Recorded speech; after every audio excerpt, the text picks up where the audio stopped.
इस्लाम league नाज़रीन, programme का नाम है पूरा सच और मैं हूं आपका मेज़बान जुल्फ़िकार राहत। नाज़रीन, आज के प्रोग्राम में हम बात करेंगे कि अमरीकी सदर डोनाल्ड ट्रंप ने नेटो की मदद से ईरान के ऊपर एक बार फिर ज़बरदस्त हमले करने शुरू कर दिए और साथ ही साथ उन्होंने कहा कि आज रात एक ऐसा हमला करेंगे जिसके बाद हमेशा तारीख के अंदर उस हमले को याद रखा जाएगा और ईरान को पता चल जाएगा कि हमले होते क्या। ये धमकियाँ एक तरफ जारी है और दूसरी तरफ सुप्रीम कमांडर की तदफीन का सिलसिला भी जारी है और साथ ही साथ ईरान ने दावा किया है कि उन्होंने 85 जगह के ऊपर 85 मकामात के ऊपर जो अमरीकी अड्डे थे या उनके जहाज़ थे उनको टारगेट किया है। और साथ ही साथ आज हम बात करेंगे कि DGISPR ने दहशतगर्दों को और दहशतगर्दों के सरपरस्तों को एक वाज़ेह मैसेज दिया है और उन्होंने कहा है कि हमें पता है ये दहशतगर्दों की डोरियां कहाँ से हिलाई जाती हैं और हमने पूरी तरह से आइडेंटिफाई कर लिया है। अब इनको नहीं छोड़ेंगे, इनका पीछा करेंगे, कब्र तक इनका पीछा करेंगे। और साथ ही साथ पिछले 36 घंटों में 42 शहादतें हुई हैं, 54 दहशतगर्दों को मारे जाने की इतलात हैं और ट्रंप के इस सालची को ख़त्म करने, ईरान के साथ समझौते को, मुआहदे को, MOU को ख़त्म करने के बाद 6% तेल की कीमतों में इजाफा हो चुका है और ट्रंप साहब का जंगी जुनून अभी ख़त्म नहीं हो पा रहा। ये दो मौज़ूआत हैं जी जिनका आज अहाता करने की कोशिश करेंगे। मेरे साथ जो मेहमान मौजूद हैं, GR बलोच साहब हैं, साबिक़ सफारतकार हैं और हालात पर उनकी बहुत गहरी नज़र है। ये पूरी जंग के दौरान वो हमारे साथ रहे और हमेशा अपडेट करते रहे। बहरामंद तंगी उनका एक अपना मौक़िफ़ है इस सारे क्राइसिस के हवाले से। सीनेटर हैं, नून लीग के सीनियर रहनुमा हैं और हमारे दूसरे मोअज़्ज़ज़ मेहमान हैं खालिद फारूकी साहब, सीनियर जर्नलिस्ट हैं, सीनियर तज़कियाकार हैं, आज स्टूडियो के अंदर हमें ज्वाइन किए हुए हैं। कर्नल सैफ कुरैशी साहब हमें जूम के ऊपर ज्वाइन किए हुए हैं। ये चेयरमैन है एक थिंक टैंक के, NDF के नाम से एक बड़ा ज़बरदस्त अदारा चला रहे। आरिफ अब्बासी साहब तहरीक इंसाफ से सीनियर रहनुमा, वो भी हमारा इस सारे मामले में आज साथ देंगे। GR बलोच साहब, आपसे प्रोग्राम का आगाज़ करते हुए ये किसकी नज़र लग गई? हमने तो सालसी पे अभी खुशियाँ मना रहे थे, अभी उस नशे में थे कि पाकिस्तान ने दुनिया को अमन का एक नया मौका लेकर दिया और अमन को एक और मौका मिल गया और पाकिस्तान ने एक पीस मेकर का रोल प्ले किया। तो ये क्या हुआ जी? देखिए, जब ये कोई शक नहीं, we all proud of our जो हमारी जो भी काविश थी, कोशिश थी, हमारी लीडरशिप की, हमारी कौम की, हमारी आवाज़ थोड़ी ज़्यादा करें जी आपका। जी, हमें इस बात से बड़ा फख्र भी है और खुशी भी है कि हम एक पुरअमन प्रोसेस का हिस्सा थे और बड़ा प्रोमिनेंट रोल अदा किया पाकिस्तान ने। लेकिन इन खतरात का पता था कि एक तो बाहर से स्पॉयलर्स हैं और कुछ अंदर से भी स्पॉयलर्स हैं और हमें तवक्को ये थी कि इस नाजुक जो 60 दिन है जिसमें कॉन्फिडेंस बिल्डिंग भी करनी है, प्रोसेस भी होने हैं और जो फाइनल जो एग्रीमेंट है उसकी भी एक शक्ल जो है वो सामने लानी है मुख्तलिफ इश्यूज पे, जिसमें न्यूक्लियर है, स्टेट ऑफ हॉर्मोज है, सैंक्शंस है, फ्रोजन एसेट्स है एंड सो फोर्थ। लेकिन जो कुछ इतलात है उसमें मैं समझता हूँ कि दोनों तरफ से ही इस चीज का एहतमाल जो नहीं होना चाहिए था वो नहीं किया, उन्होंने वो एहतियात भी नहीं किया या इतने कॉशियस नहीं रहे कि कोई मिस कैलकुलेशन ना हो, कोई मिस कम्युनिकेशन ना हो। जहां तक मुझे याद है कि इस MOU के अंदर एक शामिल ये भी शिक थी कि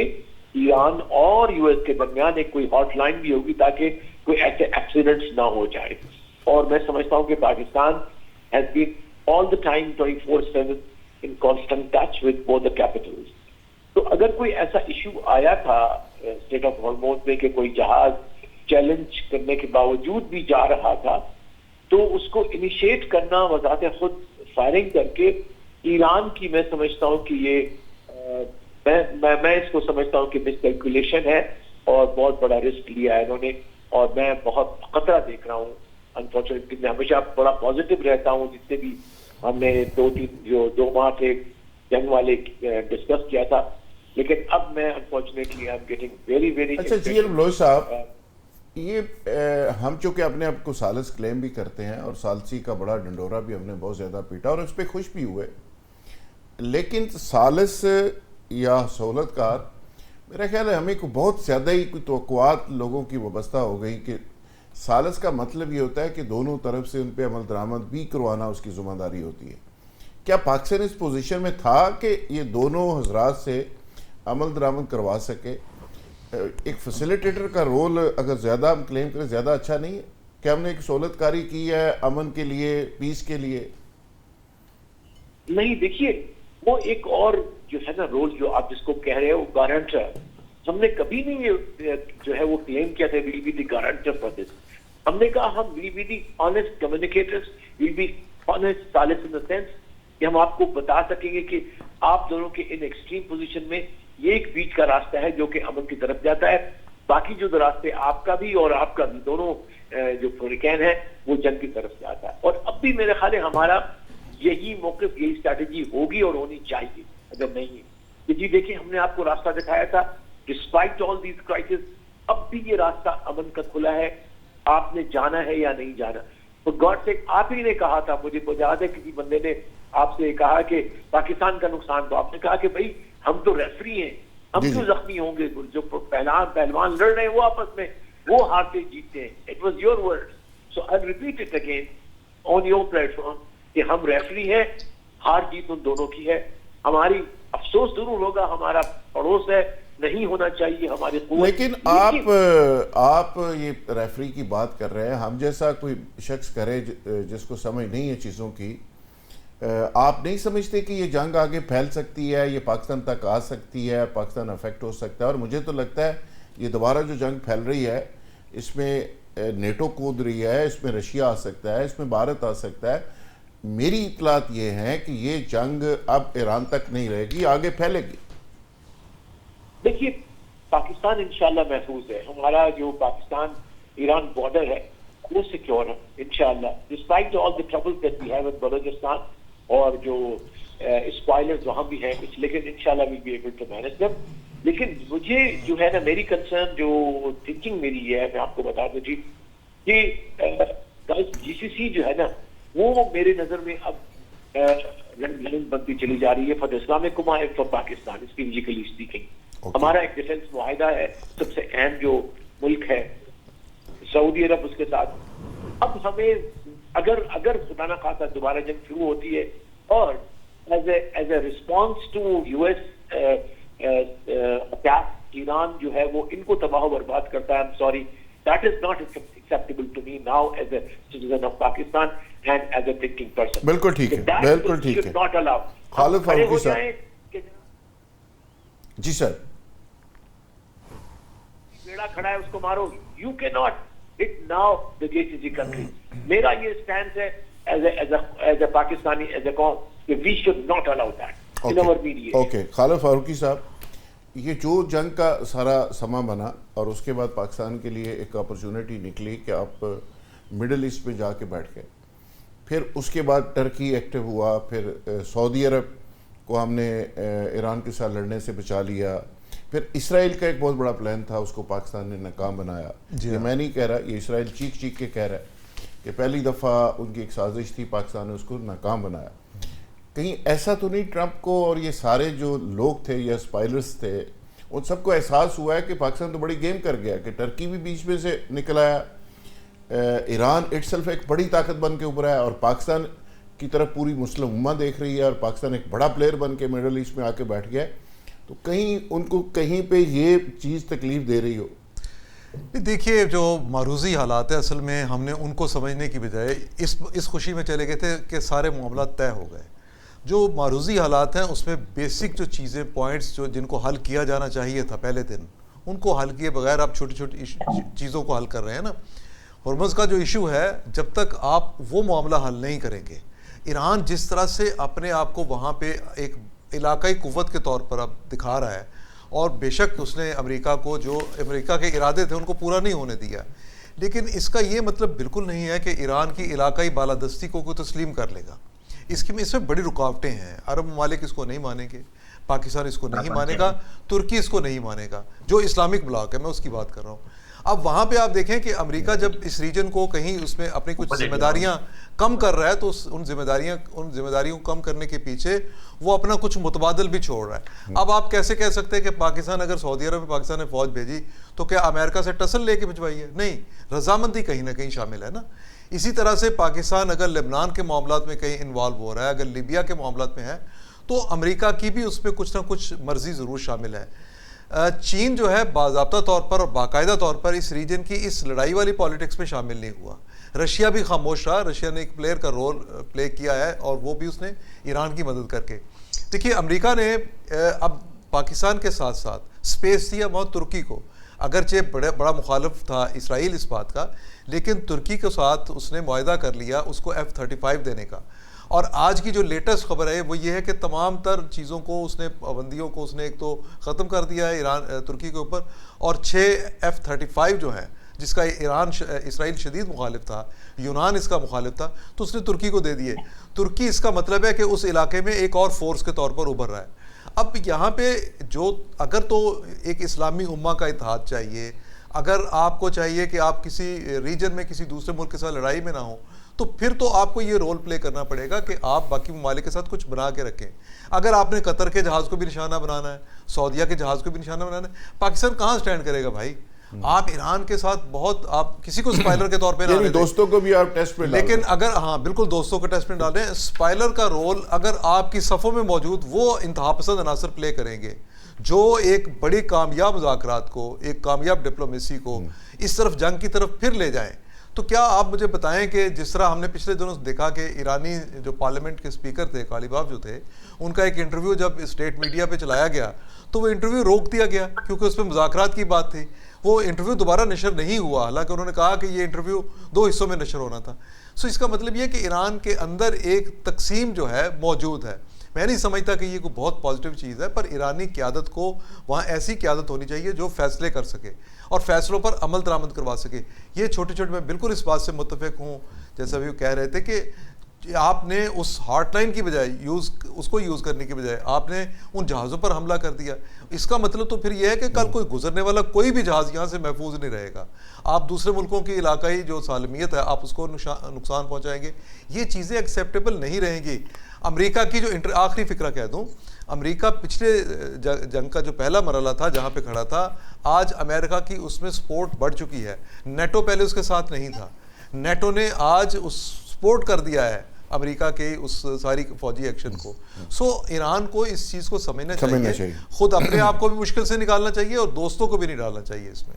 तंगी साहब, ओवर टू यू सर। तंगी साहब, ये आप कैसे देख रहे हैं कि एक वक्फे के बाद, एक सीज़ फायर के बाद सीज़ फायर टूटता है, ट्रंप साहब को दोबारा से जंग की याद आ जाती है, नेटो के सरबराह से मीटिंग करते हैं और मीटिंग करके जंग अनाउंस कर देते हैं और कहते हैं कि जी अब देखी जाएगी, अब मैं छोड़ूंगा नहीं।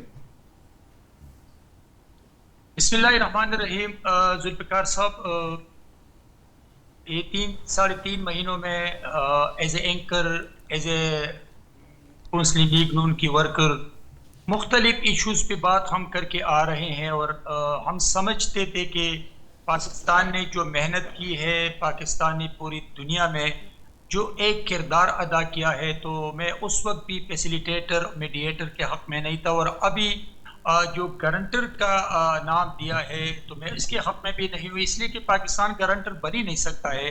पाकिस्तान की रोज़ अव्वल से प्राइम मिनिस्टर ऑफ पाकिस्तान भी बादशाह साहब, इसाक डार साहब और मोहसिन नकवी साहब की ये कोशिश रही है दिन रात मेहनत करके कि वो अमन के लिए मेहनत करे और अमन में वो कामयाब हो गए हैं।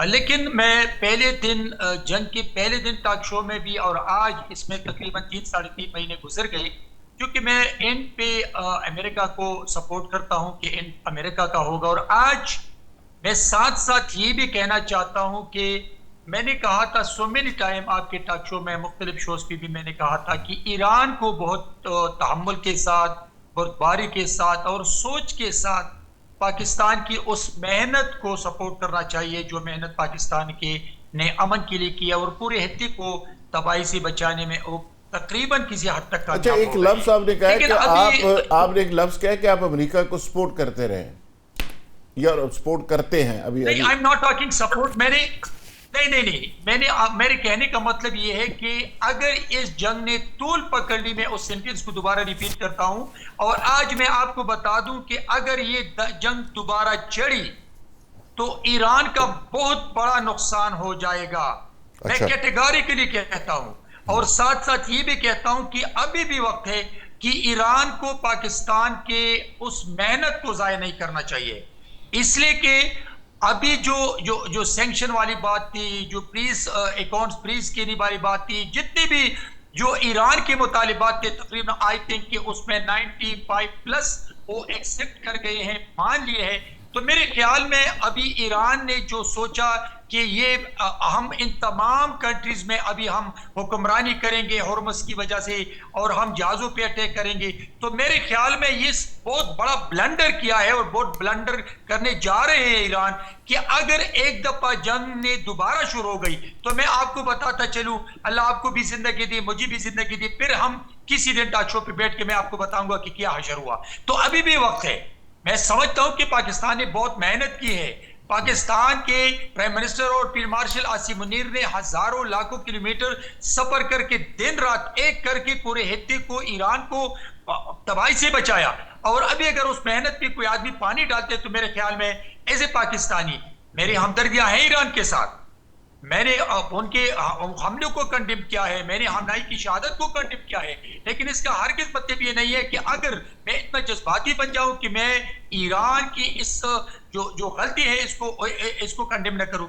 तो मेरे ख्याल में ईरान को सोचना चाहिए और दुनिया को दोबारा जंग के मुंह में नहीं धकेलना चाहिए, मेज पे आना चाहिए, और जो मेहनत की पाकिस्तान है उसको एंडोर्स करे और उनका साथ दे, उसको ज़ाया नहीं होने देना चाहिए। कर्नल सैफ कुरैशी साहब, आप क्या समझते हैं कि इस पे किसकी गलती है? दोबारा अमन कायम हो गया, सालसी हो गई, पाकिस्तान का एक रोल हो गया, पूरी दुनिया को अमन का एक मौका मिल गया, तो ये अमन का ये मौका ज़ाया कौन कर रहा है? बिस्मिल्लाहिर्रहमानिर्रहीम। राहत भाई, अमन का मौका ज़ाया बाय डिज़ाइन किया था। MOU एक टेम्पररी फेज है। ईरान की मुतल्लक जिक्र किया गया कि उसने सऊदी और कतर के जहाज़ों पे हमला किया है। मेरे दोस्त ये भूल गए कि ईरान ने इस खबर को कंट्राडिक्ट किया है, तरदीद की है।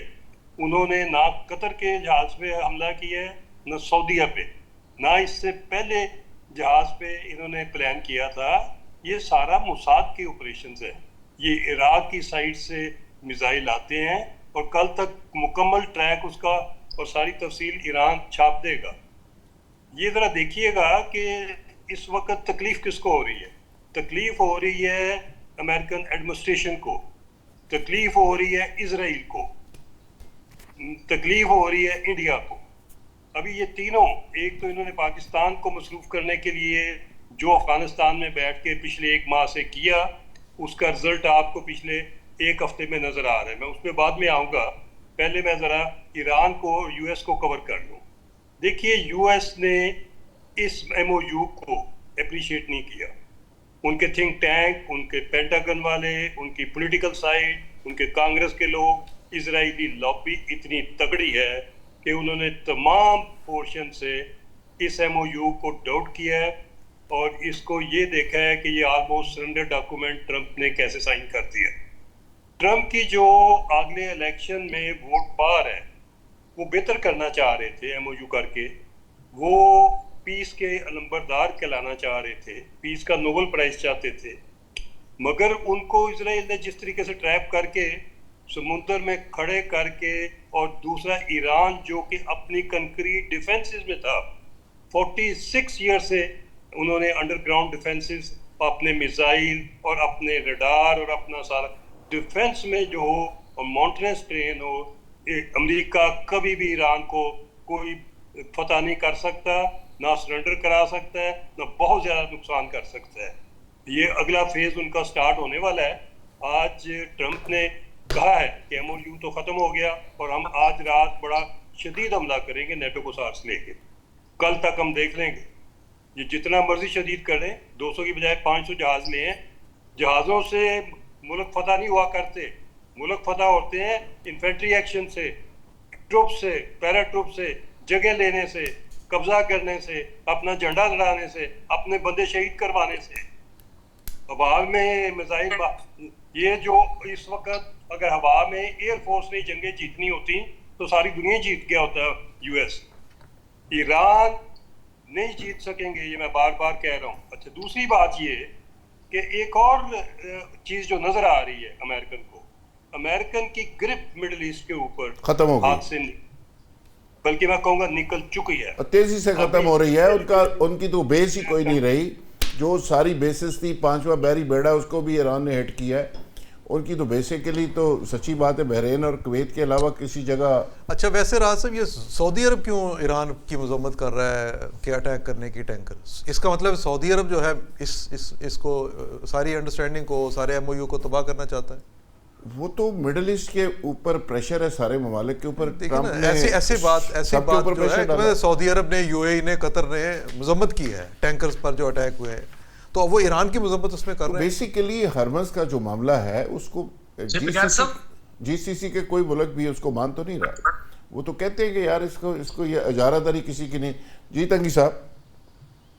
जी, मैं कहा कि एमओयू को यूएस में अच्छी निगाह से नहीं देखते थे और हर एक आदमी अंदर से इनकी मुखालिफत करती थी। यही तो मैं कह रहा था कि अगर यूएस में इनकी मुखालिफत ज्यादा थी, लेकिन ईरान को क्या हुआ? ईरान को चाहिए था कि इस एमओयू से फायदा लेते और फायदा कैसे लें तंगी साहब, फायदा कैसे लें? वो तो करन साहब यही तो बात कर रहे हैं कि ईरान कह रहा है कि जी हमने तो मिसाइल मारे ही नहीं। मिसाइल तो पहले भी सऊदी अरब के ऊपर मारता था, मोसाद मारती थी, इजराइल मारता था और इल्जाम ईरान के ऊपर डाल दिया जाता था। कुछ भी आप कहें, ईरान एक बहुत बड़ा मौका जाया कर रहा है। ये मैं आपको आपके चैनल की तवज्जो से बता दूं, कल रात को या परसों रात को आप टॉक शो रख लें, मैं आपको बताऊंगा कि इस मौके को किसने जाया किया और किसने इस पूरे हिस्से को आज ही बता दें। ये मैं आपको बताऊंगा। राहत भाई, मैं अर्ज करना चाहूंगा अपने भाई के लिए कि ये पेंटागन का प्लान है, वार गेमिंग हुई है।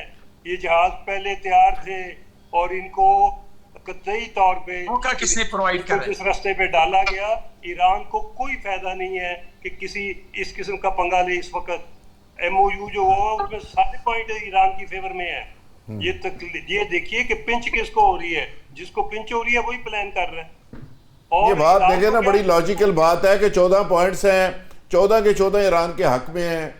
ईरान क्यों लड़ाई करेगा, क्यों पंगा लेगा, क्यों मसले खराब करेगा? जुल्फिकार साहब, आप ईरान की स्टेटमेंट्स को देख ले कि ईरान के जो ट्वीट्स आते हैं, जो तकरीर आती है, जो स्टेटमेंट आती है, उसको आप किस नजर से देखते हैं?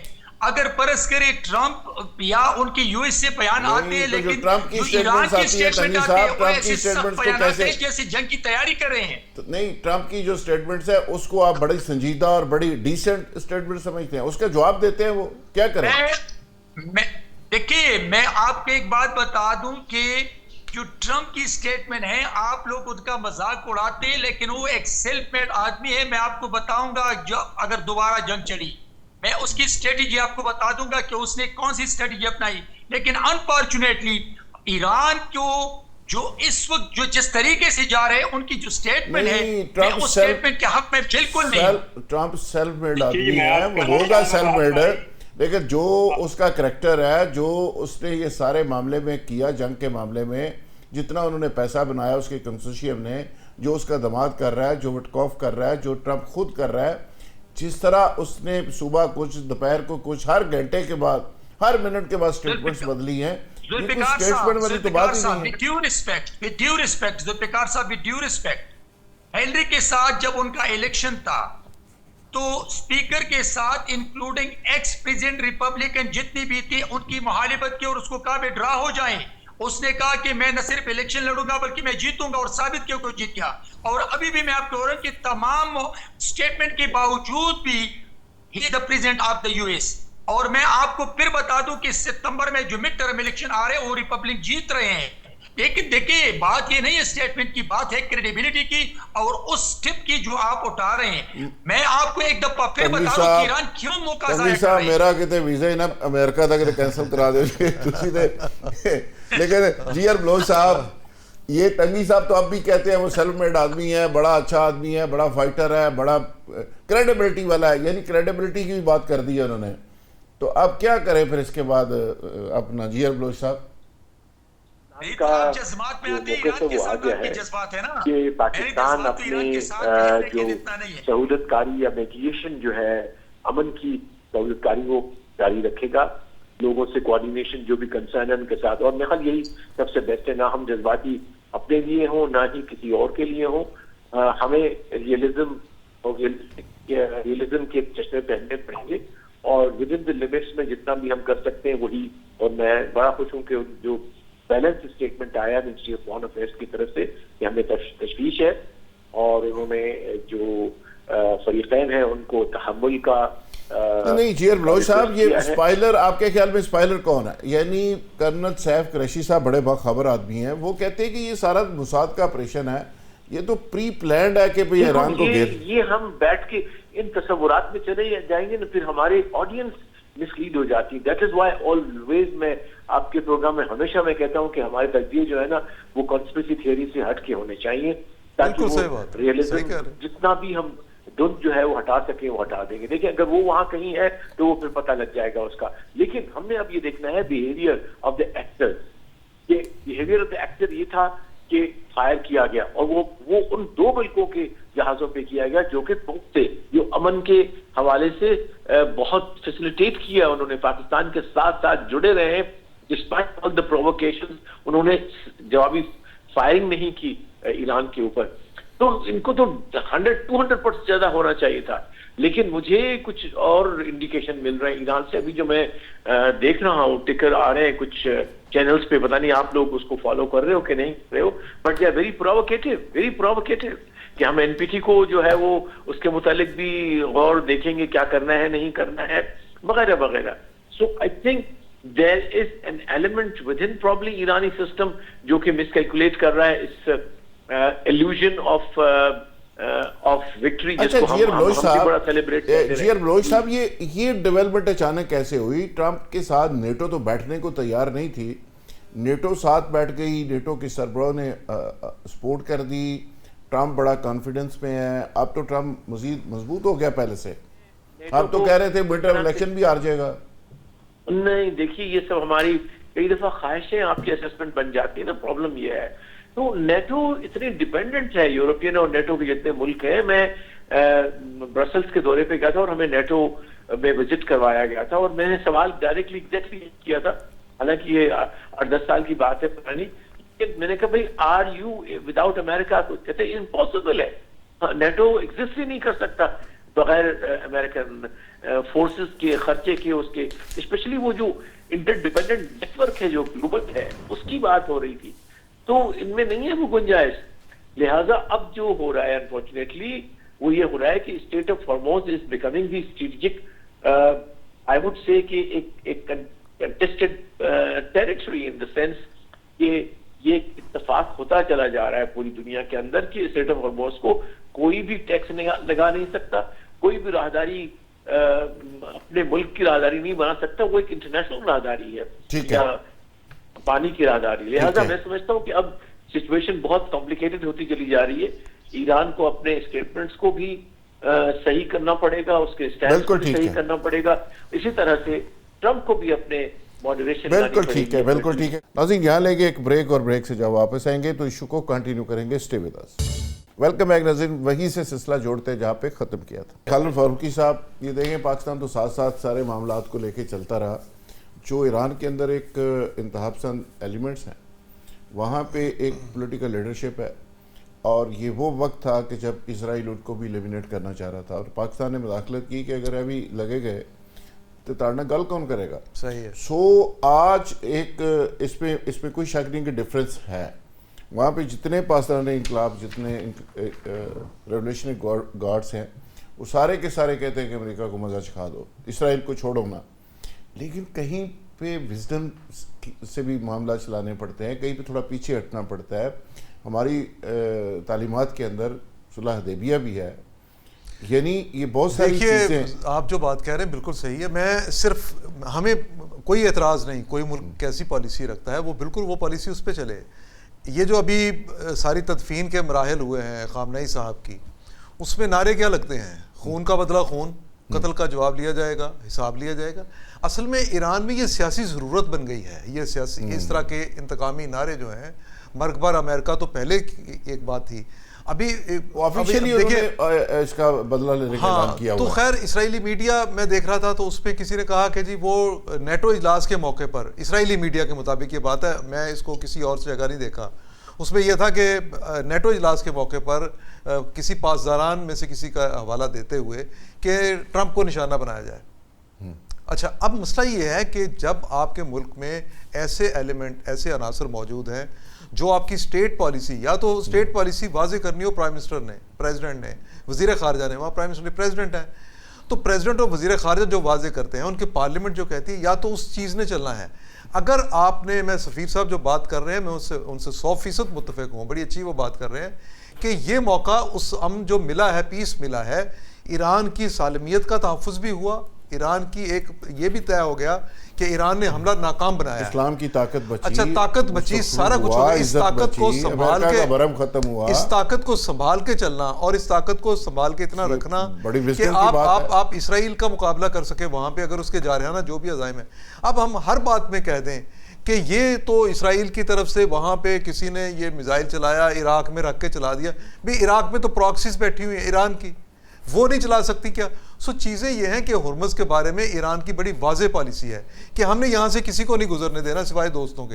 अच्छा, अब चीन भी इस मामले में ईरान की सपोर्ट नहीं ये कर रहा, वो चीन का भी ये मौक़िफ़ है कि सभी को किसी रुकावट के बगैर वहाँ से गुजरने की इजाज़त होनी चाहिए। सो ये चीज़ें जो हैं, इसको तो ईरान की लीडरशिप अगर इनको समझे बगैर अगर ज़्यादा एग्रेसिव जाती है, तो मैंने बताया कि अमेरिका को जो सपोर्ट पहले नहीं थी, आज ट्रंप की जो सपोर्ट अमेरिका के अंदर है, हम यहाँ बैठे बातें कर रहे थे कि ट्रंप तो बस उल्टा देंगे अमेरिकन, ये हो जाएगा वो हो जाएगा, तो ऐसा होता नहीं है। बिल्कुल जो ख्वाहिशात के मुताबिक हम जो पूरी एक बिल्डिंग जो तामीर करते हैं ना, वो ऐसा नहीं होता। हम ये नहीं कहते कि ईरान अमेरिका हक पर है, मैं तो समझता हूँ कि अमेरिका जो है जब जारहियत करता है और इसराइल की उसने नाजायज़ सपोर्ट की, नाजायज़ हमला किया। लेकिन जो कांग्रेस ने इख्तियार वापस लिया है, नई जंग शुरू नहीं कर सकता ट्रंप, वो कैसे शुरू कर रहा है? वो देखिए जो कांग्रेस ने इख्तियारात वापस लिए हैं, जो कांग्रेस ने इख्तियारात वापस लिए, वो वहाँ की स्टेट की मजबूती की एक अलामत है कि वहाँ पे एक मुंतखब इदारा है ना। वो देखिए, अगर नहीं मानता तो कांग्रेस, अगर उसने उसकी खिलाफ वर्जी किया तो फिर कांग्रेस उससे पूछेगी। ये मामला तो फिर ऐसे ही होगा। हम यहाँ बैठ के नहीं ये कह सकते, हम तो एग्रेशन किसी के खिलाफ ना की जाए। साहब मामला तो ये, मैं अर्ज करता हूँ 2-3 पॉइंट, राहत भाई मैं अर्ज करता हूँ अपने भाई। देखिए, पहली बात ये कि जो जहाज आए हैं और उस लेन से आए हैं जो कि अमेरिकन चाहते हैं कि इस लेन से जहाज गुजरे, ईरान की लेन से नहीं आए। तो आया ये जहाज जो दूसरी लेन से आए हैं, ये ईरान ने प्लांट किए हैं या कि अमेरिकन ने किए हैं? पहले ये तो हम फैसला कर लें कि वो बेशक सऊदी हैं, कतर हैं, वो किसी के हैं। पहले एक जहाज उन्होंने डुबोया था, 2 भी आ गए हैं। इन जहाज़ों के ऊपर बहस हो रही है कि ये कतर के हैं, सऊदीया के हैं, ईरान ने इनके ऊपर मिसाइल क्यों फायर किया है? ईरान ने मिसाइल इसलिए फायर किया है कि वो अमेरिकन प्लांटेड जहाज आए हैं, और ईरान ने इस, बेशक वो सऊदीया का झंडा लगा के आए या वो कतर का लगा के आए, और वो बात यह है कि जब जंगबंदी थी, सीज फायर था, तो कर्न साहब हॉटलाइन कायम है, बात नहीं हो सकती थी। ये वो अगले दिन फिर रोके जा सकते थे। जी मैं अर्ज करता हूँ। देखिए, दूसरी बात ये कि इससे पहले जहाज भी डूबा तो अमेरिकन ने किन जगहों को अटैक किया? अमेरिकन ने स्टेट ऑफ हुर्मुज़ में जितने बंकर थे 46 ईयर के डिफेंस के, कंक्रीट बंकर, उनके रडार सिस्टम को, उन चीज़ों को किया जो कि उसको स्टेट ऑफ हुर्मुज़ में कब्जा करने के लिए तकलीफ दे रही हैं। डिफेंसिव सिस्टम उड़ाया। अभी भी जो उन्होंने किधर हमला किया, ईरान की कोई न्यूक्लियर पे नहीं किया, किसी डेप्थ पे नहीं किया, किसी मिलिट्री इंटरेस्ट, वो भी फिर गया स्टेट ऑफ हुर्मुज़ की डिफेंसिव पे। इसका मतलब ये है कि वो बार बार प्लान करके पेंटागन स्टेट ऑफ हॉर्मस को अटैक करा रहा है, उसकी डिफेंस उड़ाना चाहता है, उसके पीछे कोई ऑफेंसिव का प्लान पेंडिंग है। आप सारे सिचुएशन अच्छा जी कर साहब अब दूसरा थोड़ा आगे बढ़ते हैं, उस पर भी अपना इनपुट दे दें। साथ ही ये जो बलूचिस्तान में हो रहा है, आप इसको इंटरलिंक कर रहे हैं इजराइल के साथ, भारत के साथ, के इसी उनकी प्रॉक्सीज जो है इसी मामले में पाकिस्तान को उलझा रही हैं कि पाकिस्तान यहाँ अंगेज रहे, उधर ईरान के खिलाफ बिल्कुल आप राहत भाई ठीक पहुंचे हैं। पाकिस्तान को पहले भी पिन डाउन करने के लिए संदूरबान आया, अभी जो ही पाकिस्तान ने को रोल अदा किया और उनको नजर आ गया कि ये अमेरिकन वर्ल्ड ऑर्डर चेंज होके इधर नया ऑर्डर आ रहा है, मुस्लिम कंट्रीज आपस में इकट्ठे हो रहे हैं, सऊदीया पाकिस्तान से डिफेंस ले रहा है, पाकिस्तान आर्मामेंट इनकी और डिफेंस टेक्नोलॉजी इकट्ठी हो रही है, टर्की से कुछ चीज़ें सीधी हो रही हैं, सऊदीया से हो रही हैं, कतर से हो रही हैं। ये कुछ छोटी सी डेवलपमेंट नहीं हो रही, ये तो अमेरिकन की नींदें उड़ गई हैं। रहती खुदी जो उनको थोड़ी सी नींद आती थी, वो उनकी जो जितने लोग बाहर निकले हैं शौक के ऊपर और जो वो नारे लगाते रहे हैं, उन्होंने एक सब्सटेंशियल चेंज लाए हैं, जिसकी वजह से नेटो भी भाग के इकट्ठा हो गया है अमेरिकन के साथ।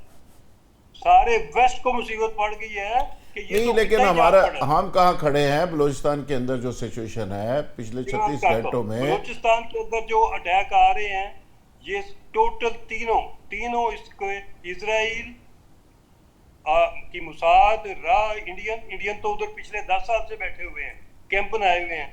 पिछले 2 महीने से नई रिक्रूटमेंट हो रही थी, नई बटालियन को शामिल किया जा रहा था, दाइश को मंगाया जा रहा था, अमेरिकन फंड्स आ रहे थे। 40 मिलियन हर महीने अफगानियों को किस चीज का मिल रहा है? $8 बिलियन के जो आर्मामेंट छोड़ गए हैं, किसके खिलाफ इस्तेमाल हो रहे हैं? आप नहीं देख रहे कि आपकी दहशतगर्दी वेल ऑर्गेनाइज्ड है। ये मिलिट्री ऑपरेशन हुआ है कि 4 जगह के ऊपर एक ही वक्त पे और सारी कोऑर्डिनेटेड अटैक थे। ये किसी दहशतगर्द नहीं, अगर असला छोड़ गए हैं, कर साहब असला छोड़ गए हैं तो हमने उस वक्त भी रेस्क्यू किया था, हमारी इंटेलिजेंस भी मौजूद थी, वो छोड़ गए तो हमें उस वक्त अंदाज़ा नहीं था कि इतना बड़ा $10 बिलियन का असला पड़ा हुआ है। कल को ये लोग उसको ले लेंगे और फिर क्या बनेगा? तो हमारा होमवर्क होना चाहिए था ना उस वक्त। तो एक काफ़ी की प्याली आप सरीना काबल में जाके काफ़ी के वो काफ़ी का कप जो दहशतगर्दी के लिए पूरी असर नौ प्लानिंग करनी पड़ेगी। हमें अपने पोस्ट के आसपास 2-2 रिंग और लगाने पड़ेंगे। हर एमपी वो काफ़ी का कप हमें इतना महंगा पड़ा है, हमें समझ नहीं आ रही कि जो जनरल फैज साहब ने सरीना काबल में जाके वो छोटा सा कप दिखाया था, तो आज तक हम उसको भुगत रहे हैं। अच्छा तंगी साहब, ये बलूचिस्तान में जो सिचुएशन है ये बड़ी खौफनाक है, और जिस तरह हमारे जवान शहीद हो रहे हैं, जिस तरह BLA टैक्स कर रही है, हमारे एक ब्रदर इस्लामी मुल्क है वहाँ पे बशीर ज़ेब साहब बैठे हुए हैं, जी डॉवल वहाँ पे बैठ के ऑपरेट करते हैं। ये क्या सब मैं कुछ हो गया? मैं आज करूं कि आपने देखिए जुल्फ़िकार साहब, मैं 17% बढ़ा के $1 बिलियन रुपए पे ले गए हैं। उसको चुप करवा दे तो मैं जवाब दे दूंगा। दिफा के लिए आपको भी लेटेस्ट टेक्नोलॉजी चाहिए, वर्टिकल वारफेयर चाहिए, ड्रोन आपको हर बटालियन में हर पोस्ट में चाहिए, आपको एयरफोर्स चाहिए।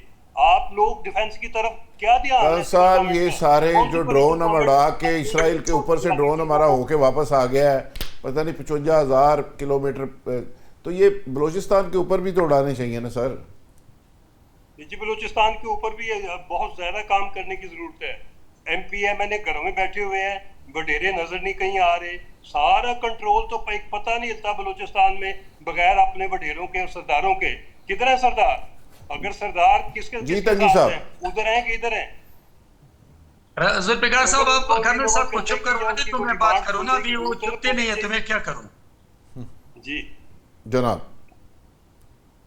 जी जुल्फ़िकार साहब, देखिए जो बलूचिस्तान का या खैबर पुख्तनख्वा में दहशतगर्दी जो 85% बढ़ गई है, देखिए एक आपके इंडिया है, जो इंडिया को इस पूरे 3-3.5 महीनों में जब ऐसे हादसात आती थी दुनिया में तो इंडिया का एक रोल होता था, लेकिन पाकिस्तान की वज़ीर आज़म फील्ड मार्शल आसिम मुनीर साहब और हुकूमत पाकिस्तान के किरदार की वजह से इस पूरे प्रोसेस में इंडिया का नामो निशान खत्म हो गया था। इसी तरह साथ हमारे अफगानिस्तान में जो तालिबान रिजीम है, तालिबान रिजीम और इस वक्त अफगानिस्तान एक पिच पे इंडिया एक पिच पे है जो पाकिस्तान खैबर पख्तूनख्वा में और बलूचिस्तान में इन बीले के साथ मिलकर हमारे जवानों पे हमले कर रहे हैं, जो मासूम लोग भी शहीद होते हैं और जो पाक फौज के जवान भी शहीद होते हैं। लेकिन एक बात जुल्फिकार साहब मुझे आप बोलने का मौका दे दे, देखिए इस वक्त कौन इनको सपोर्ट करते हैं मिसिंग पर्सन के नाम पर, कौन सियासत करते हैं? आपका महमूद खान अचकज़ई का दिल धड़कता है अफगानिस्तान के साथ। आपकी मारंग बलोच जो इस वक्त उमर खैत है वो भी लेके एक एजेंट है। आपके यहां पर खैबर पख्तूनख्वा में बदबूदार मंजूर जो इस वक्त इंडिया और अफगानिस्तान के दलाल के तौर पर आजाद पख्तूनिस्तान के लिए पीटीएम के प्लेटफॉर्म से गुलाम झंडा लगाकर पूरी दुनिया में पाकिस्तान को दहशतगर्द मुल्क साबित करने की प्लानिंग करते तहरीक चला रहे हैं। तो और उस तहरीक में कौन होते हैं? उसमें पाकिस्तानी नहीं है, उसमें नमखराम अफगानी होते हैं। तो मैं आपको बताता चलूं कि इस वक्त बलूचिस्तान और खैबर पख्तूनख्वा में पाकिस्तान के पार्लियामान के अंदर बलूचिस्तान से कुछ लोग उस बीले को सपोर्ट करते हैं, मारंग बलोच को सपोर्ट करते हैं, बदबूदार मंजूर को सपोर्ट करते हैं। और यही वजह है कि जब ये तमाम ग्रुप अपनी सियासत चमकाने के लिए पार्लियामान से बाहर या पार्लियामान के अंदर वो फौज को तकसीम करने की नाकाम कोशिश करते हैं, जब आपके नेशनल असेंबली में अपोजिशन लीडर महमूद खान अचकज़ई की सियासत यहां तक आ गई है कि वो एक उस तंजीम को जो मिसिंग पर्सन के नाम पे करते कि लोग मिसिंग है, वो वहां पहाड़ों में बंदूक लेके मेरे पाक फौज के जवानों पे हमले करते हैं। ठीक है, उनकी पार्टी का कोई चूंकि कोई स्पोक्समैन है नहीं तो जरा उनको अब इतना रगड़ा नहीं लगा सकते, जरा थोड़ी न्यूट्रल बात करनी पड़ेगी। फारूकी साहब, आपके ख्याल में ये बलूचिस्तान में जो कुछ हो रहा है इसका कौन जिम्मेदार? देखिए, इसकी जिम्मेदारी तो इस वक्त जो बैरूनी एक दहशत गर्दी है वो पूरा इंडिया सपोर्ट कर रहा है बलूचिस्तान में, और अफगानिस्तान इंडिया के फंड्स हैं और अफगानिस्तान से इस्तेमाल तो आपके अपने लोग हो रहे हैं ना, क्यों? इस्तेमाल तो बिल्कुल हमारे अपने लोग हैं, लेकिन उसके पीछे देखिए अगर हिस्टोरिकली पैसे डाल रहे हैं तो उनके ऊपर पैसे चार लगा। ये आपकी बात मैं यही कहने लगा हूँ कि हिस्टोरिकली तो एक चीज़ है कि हम समझते हैं कि बलूचिस्तान सबसे पसमानदा इलाका है, हमने इस तरफ तवज्जो नहीं दी, और हमारी जो अब भी जो जितनी भी अशराफिया आती है, जो भी हुक्मरान आते हैं, वो सारे के सारे बलूचिस्तान पर वो तवज्जो जो उस पर दी जानी चाहिए वो नहीं देते।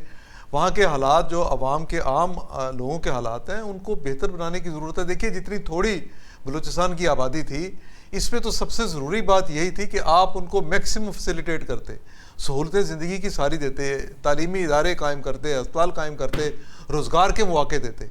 अब अगर ये सारी चीज़ें स्टेट उनको प्रोवाइड नहीं कर रही, पंजाब में तो लोग इसके अलावा कुछ भी नहीं कर सकते कि वो सड़कों पे आ जाए तो छोटा मोटा एहतजाज कर ले, लेकिन पंजाब के जो हालात हैं, पंजाब और हालात के बलूचिस्तान के हालात का तो कोई मुआवजा नहीं है। केपी के अंदर बिल पास हुआ है और मैं रात प्रोग्राम के दौरान ही मैंने वो स्टैटिस्टिक निकाले, मैं तो हैरान हो गया कि 2000 स्कूल हैं जिनकी चारदीवारी नहीं है, 5000 स्कूल है जिसपे पीने का पानी नहीं है केपी के अंदर। फिर आप कहेंगे ना वो पार्टी 70 लाख बच्चे स्कूलों से बाहर हैं सर, 2000 स्कूल है जिनमें लैट्रिने नहीं है। मैं आपको फिर बताऊं ना, देखिए ऐसे केपी के अंदर आप क्या कह रहे हैं कि सारे एमपीएस को ये दे दो, वीआईपी कर दो, सिक्योरिटी दे दो। देखिए, कश्मीर का मसला भी बुनियादी तौर पे क्या है, कश्मीर का मसला भी तो ये है ना कि वहाँ पे लोग रो रहे हैं इस बात को कि वसाइल अशराफिया लूट के खा जाती है, जितने फंड्स आते हैं उनको लूट के खा जाते हैं।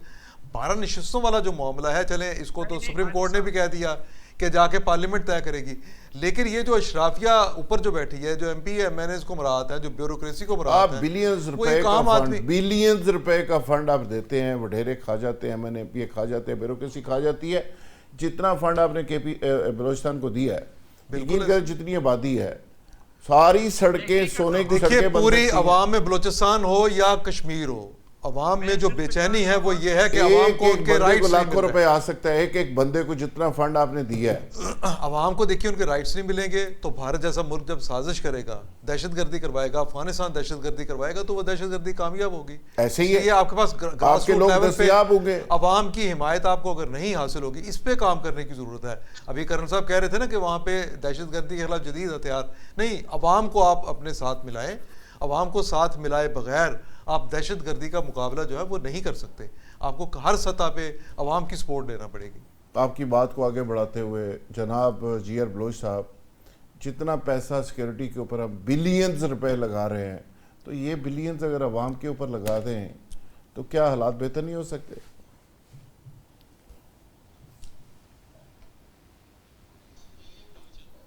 कर्ज साहब, over to you sir. Same मैं अर्ज क्वेश्चन करता हूँ। देखिए, गुजारिश ये है कि ये चंद दिन पहले 45 बिलियन दिया गया बलूचिस्तान को। उसने चीफ मिनिस्टर ने 45 मेंबर को 1-1 बिलियन आगे डिवाइड कर दिया। सुभान अल्लाह। मैं पूछना चाहूंगा कि ये जो लोग 1-1 बिलियन ले रहे हैं, ये सीधा स्विट्जरलैंड के बैंकों में नहीं जाता? ये उधर अवाम पे खर्च होता है। तो ये कौन पूछेगा? कौन पूछेगा सर? एक और मैं ये एहतसाब कब होगा? ये इनसे पूछेगा कौन? ये तो माले गनीमत समझ के मुल्क को लूट रहे हैं सारे। बिल्कुल जी, मैं अर्ज करूं, ये बलूचिस्तान में अपने इलाकों में इन्होंने दहशतगर्दी खत्म करने के लिए क्या क्या स्टेप किए हैं, बताएं तो सही है। आप MNA MP आके का प्रेस कॉन्फ्रेंस करें कि हमने ये फोर्स बनाई, हमने ये इंटेलिजेंस को मदद की, हमने इलाके में ये बेहतरी की, इतने स्कूल ठीक किए, इतनी डिस्पेंसरी की, इतनी बिजली लाए, इतना पानी लाए। ना बिजली है उधर, ना उधर पानी पीने का है। ग्वादर की बिजली और ग्वादर की बिजली ईरान से आती है, पानी पीने का कराची से नेवी का शिप लेके आता है। खुदा का खौफ करें, 78 साल हो गए हमें, इन लोगों को दें उनकी सहूलतें, ये फंड लोगों पे खर्च करवाएं। जो खा जाता है उसकी अकाउंटेबिलिटी करें, बेशक वो MP है, MNA है, गवर्नर है, प्रेसिडेंट है। खान साहब, जब आप इस तरह के बिल्कुल जोकर टाइप लोग लेके आएंगे, तो वो मैं यही अब करेंगे। नाम नहीं लेना चाहता, ये जो अभी इक़्तिदार में बैठे हैं, डिफेंस लाहौर में किसी के 10 बंगले बन रहे हैं, किसी के 20 बंगले बन रहे हैं, पैसा उधर तकसीम होता है, लगता लाहौर में है, जहाज टैक्सी की तरह यूज हो रहे हैं, जहाज़ों के अंदर पार्टियां हो रही हैं, कोकीन पी जा रही है, तस्वीरें मौजूद हैं ये चीफ मिनिस्टरों के जहाज़ों के अंदर सर। और उसके बाद आप कह रहे हैं कि ये होना चाहिए हर एक का, किसी को माफ नहीं करना चाहिए। कौन करेगा? ये तो अब तो फील्ड मार्शल की तरफ देख रहे हैं। सच्ची बात है कि जब तक इस मुल्क के अंदर रुथलेस एहतसाब नहीं होता, और ये एहतसाब होता हुआ नजर नहीं आता, गैर जानबदार एहतसाब जिसने इस मुल्क को लूटा है माले गनीमत की तरह, और जिसने ये बेड़ा गर्क किया है, और आज अवाम वहाँ पे एहसास महरूमी के नाम पे ये जो दहशत गर्दी के अंदर लोग मुलव्वस हैं, ये इसीलिए तो सारा स्टफ वहाँ से मिल रहा है। तंगी साहब, देखिए जुल्फिकार साहब, मैं आपसे बिल्कुल 100% एग्री करता हूं कि देखिए, जो अरबों खरबों रुपए जाते हैं बलूचिस्तान में, वो अवाम के फलाह बहबूद के लिए, उनकी सेहत के लिए, उनकी तालीम के लिए खर्च नहीं होते हैं, बल्कि उन पैसों से वहाँ के वडेरे, वहाँ के जो लोग हैं, सरदार है, वो इस्लामाबाद में और लाहौर में वो बंगले बनाते हैं, वो वहाँ पर अपना बिजनेस करते हैं। लेकिन मैं आपको बताता चलूँ कि देखिए, ये तो एक करप्शन का जो है वो नासूर है, वो एक तरफ है, लेकिन दूसरी तरफ जब आप स्टेट के खिलाफ उन दहशतगर्दों को सपोर्ट करते हैं जो बंदूक उठा के पहाड़ों में बैठे हैं, और आप उन तंजीमों के नुमाइंदों को सपोर्ट करके पार्लियामान के फ्लोर के ऊपर खड़े होके इनको निशाने इबरत बनना चाहिए। स्टेट होता है, स्टेट के साथ आप कभी भी लड़ाई नहीं कर सकते, स्टेट के खिलाफ आप फ्लोर पे खड़े होके कोई बात नहीं कर सकते हैं। मैं भी, जितना मैं पाकिस्तानी हूं उतना आप भी हैं, और हम सब पांचों पाकिस्तानी साहब, अब हमें इस तमाशे से निकल जाना चाहिए कि ये नाराज बलोच हैं, ये फलाने बलोच हैं जो वहाँ पे बेचारे रियासत के साथ खड़े हैं। वो कहते हैं हमारा क्या कसूर है, हम नाराज नहीं है तो हमारी तरफ आप पूछते ही नहीं है, और उनके लिए पैकेज भी जा रहे हैं, ये नाराज भाई हैं, ये फलाने।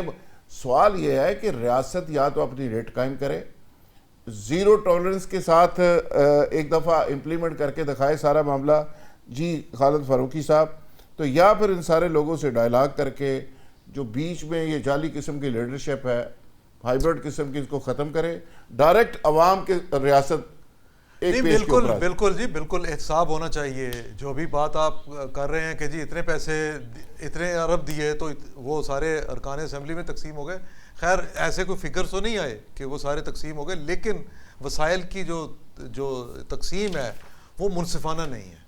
जो पैसे खर्च होने चाहिए, जिस सेक्टर पे खर्च होने चाहिए, पब्लिक को जितने जाना चाहिए, वो वैसे बाहर नहीं जा रहा। यही वजह है कि आज म्यारे तालीम, सड़कें, म्यारे तालीम, म्यारे सेहत नहीं, ये सारी चीज़ें और इंफ्रास्ट्रक्चर।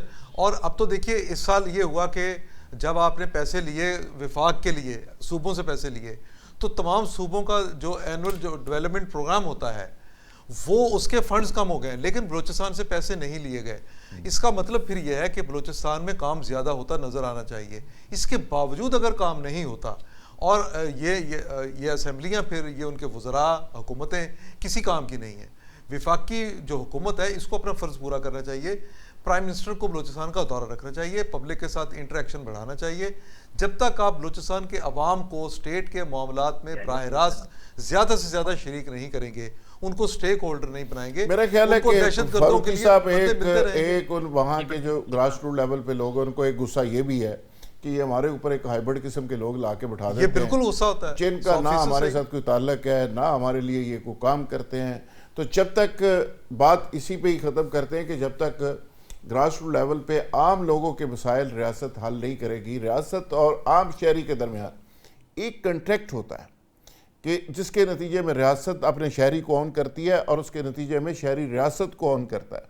तो यहाँ पे अगर रियासत लवारिस छोड़ देगी शहरी को, तो शहरी के अंदर ज़बरदस्ती गन पॉइंट पे उसको महबे वतन आप कैसे बना सकते हैं? ये जब आप उनके ऊपर वसाइल निशावर करेंगे तो फिर कहने की ज़रूरत नहीं होती, सारे खुद ब खुद ही महबे वतन बन जाते हैं। इसके साथ इजाज़त जी, कल इंशाअल्लाह नए प्रोग्राम के साथ दोबारा हाज़िर होंगे, तब तक के लिए इजाज़त।